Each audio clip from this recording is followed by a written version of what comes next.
Joe Sullivan was one of the most honest, independent thinkers that I've had the opportunity to meet in my life. He called UC Davis and said he was interested in knowing more about UC Davis and particularly the Cancer Center, that he was interested in making some kind of contribution to advance cancer research and education.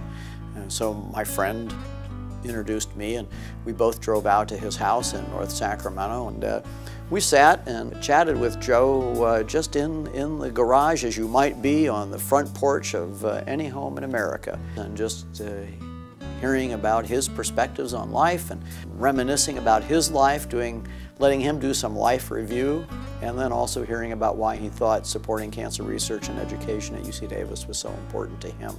Joe had always been a self-sufficient, independent-minded man who knew his own mind and knew what he wanted. Joe served well in World War II. He was a mechanic and kept the trucks and Jeeps rolling. After World War II, he left the service and set up his own trucking company and carried on his own for the rest of his life till he retired. I think, my relationship with Joe was one of mutual, I think, fondness for each other. He had a way of just immediately allowing you to be yourself and be comfortable.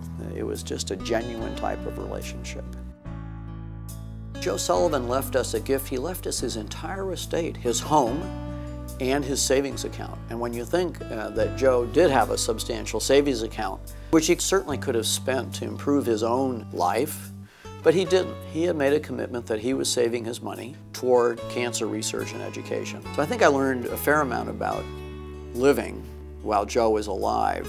But I think I learned even more after Joe's passing, that when we had his funeral, we had the Veterans of Foreign War there.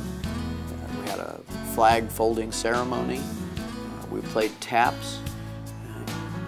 And I think most of us cried at the funeral because it was so touching to really see people, many of whom didn't know Joe, and others who did, really honor a person who had served his country, served people with little or no recognition and none asked for, and then to be honored in his death. It was really remarkable that you do what's right, you don't ask for recognition, and at some point the community thanks you.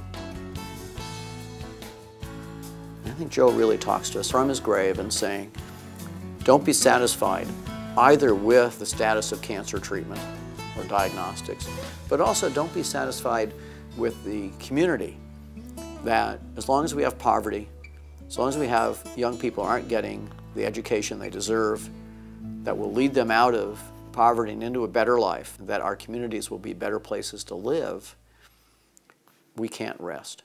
And I think Joe really talks to us every day about that.